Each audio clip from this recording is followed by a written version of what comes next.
Hey family, what's good? This is your girl and the Bronze Goddess, and it is almost 2015.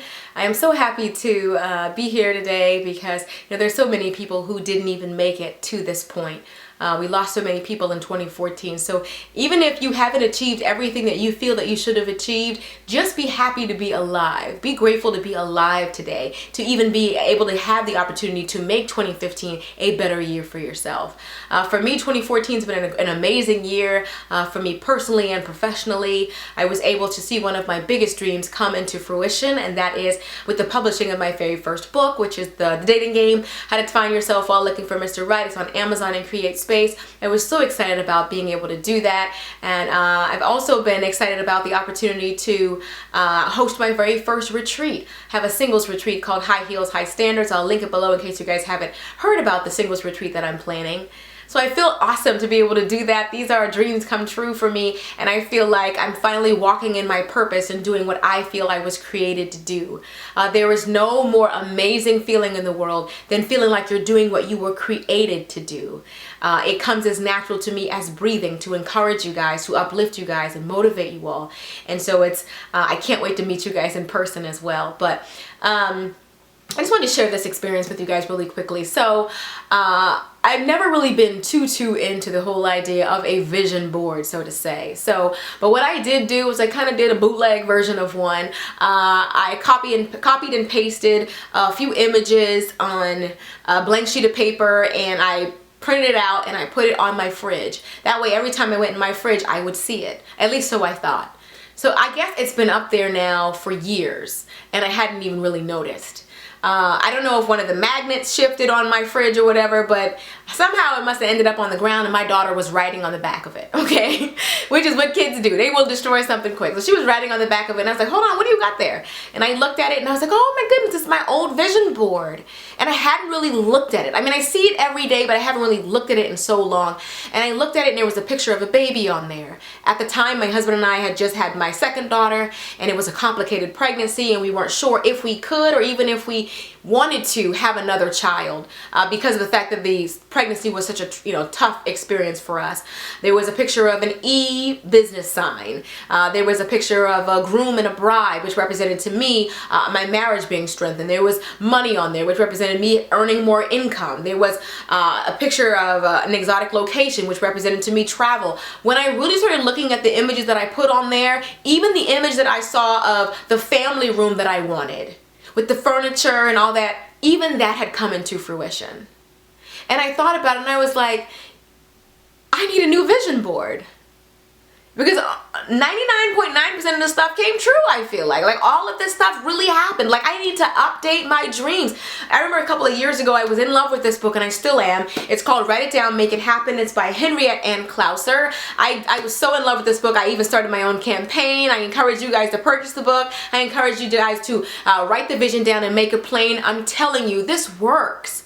A lot of you have been asking me about updates, everything. I realize now that so many of the things that I wrote down way before I even read the book, way before I even really lived my life by the principles of writing it down, make it happen, I was bringing into fruition things that I had written down. I remember writing down on my little list of things, like characteristics that I wanted in a husband. And my husband is those things. And even when we were looking for a house, and I wrote down all the details that I wanted in a house, everything from an island in the kitchen, everything to a finished basement, everything to a deck out back, like every single detail this house is. And I realize now, and I'm not saying that to brag, so please don't misunderstand what I'm trying to say. You guys know I am extremely humble. That's not my thing. I don't do that. But what I'm trying to say is I realize now that the things that I wrote down really came into fruition. I know a lot of us feel like it's nonsensical. It doesn't make any sense. Oh, it's so cliche to write the things down. But that's a biblically based principle. Make your request known unto God. It's all about the power of intention, putting it out there, getting these dreams and goals from out of your head and putting them down on paper, and then working towards making those things come true. Remember, I was looking at the little vision board and I was like, that's kind of strange. I didn't write down the book or the retreat. And then I remember that a couple of years ago when I was at a meet and greet, one of my subscribers gave me a journal. And I wrote those things in my journal years ago. So whether it was the vision board or whether it was my journal, all of the stuff, the life I'm living Everything from the events that I have coming up to the life I'm living, I wrote down. I think that's amazing. So what I want to encourage you guys to do, those of you who followed me on the campaign, let me know what you wrote down that came true. A lot of you, if you've been rocking with me for years, you remember this whole campaign. Tell me some of the things that you wrote down that came true. I want people who have never heard of this to be able to read your comments and see that this really does work. This is not just a new age principle. This is biblical. This is a biblical principle about making your intentions clear and working towards them. Now, I'm not saying that God is not a genie, okay? Let me just make that clear. He's not a genie. He doesn't go around granting wishes. But he does bless you when you're working in the right direction. He does bless you. The Bible says he gives you the power to get wealth. He doesn't give you wealth. He gives you the power to get wealth. That's biblical. I believe it's in Deuteronomy, if I'm not mistaken. And if I can find it, I will put the scripture right here. Because if y'all want a fact check, I'll put it right here so you can read it. But what I'm saying is, you have the power. It's like with sharks already born, knowing how to swim, you have everything that you need, you already have within you. You just have to flex those muscles that you didn't even know that you had. And I also want to talk about this. I know it may seem like I'm rambling, but some of y'all, rock with me, okay? Rock with me. There was a couple of years ago, I was working as a quality management coordinator for a multi-million-dollar company. And quality it sounds all sexy with the title, honey. It was a corporate job. I always thought I wanted a corporate job where I could wear suits every day and look cute and all of that, have my own little office area and all of that. But I was miserable. Quality management coordinator is essentially the complaint department. It was my job to resolve issues that people had. I was almost, in a way, PR for the company. It was my idea. It was my job to make sure that people left with a good feeling about the company. So I tried to resolve their issues, no matter what that issue was.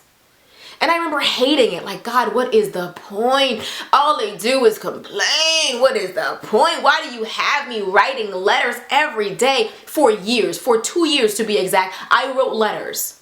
Didn't see the point. What's the point, God? I know you have bigger plans for me than this. I was whining. I'm being honest. I was whining. And then I realized, not that long ago, when I started working on my book, this was the point.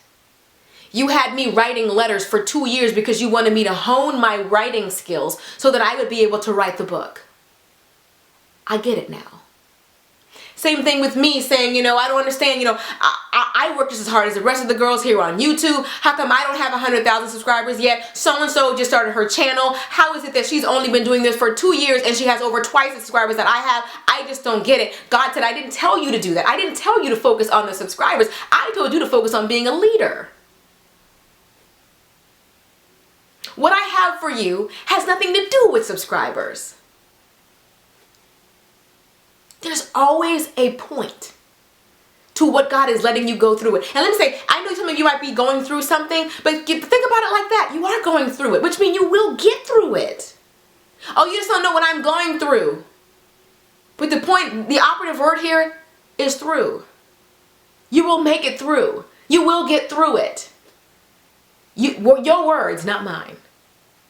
I want to encourage you, for those of you out there who feel like 2014 is a what is the point year. I talked about it before. Life is about puzzle pieces. It's not until God allows you to take a step back and really see the big picture where you will understand the point of all of it. Oh, this is why I was a young mother. Because God wanted me to prepare me for this. Oh, this is why I wasn't able to finish school. Because God wanted me to prepare. Because God knew that if He allowed me to finish school, I would have thought it was my college degree that was the reason why I was so successful.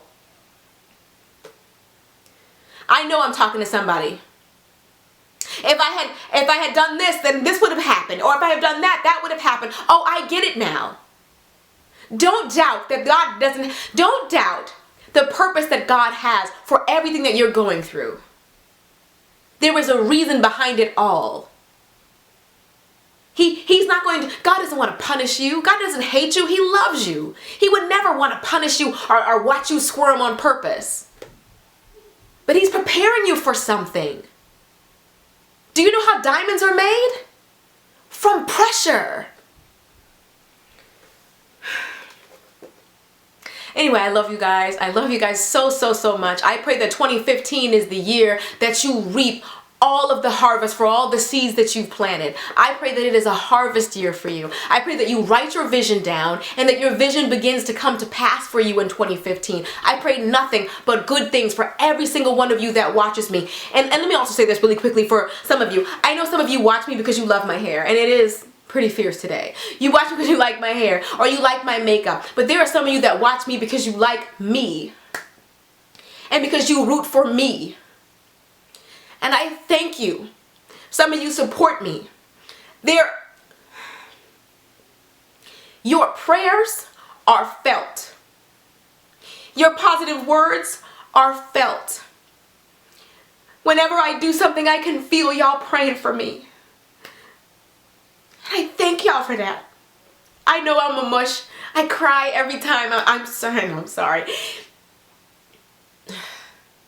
I can feel y'all praying for me. And I love y'all for that. Thank you. I'll see you next year.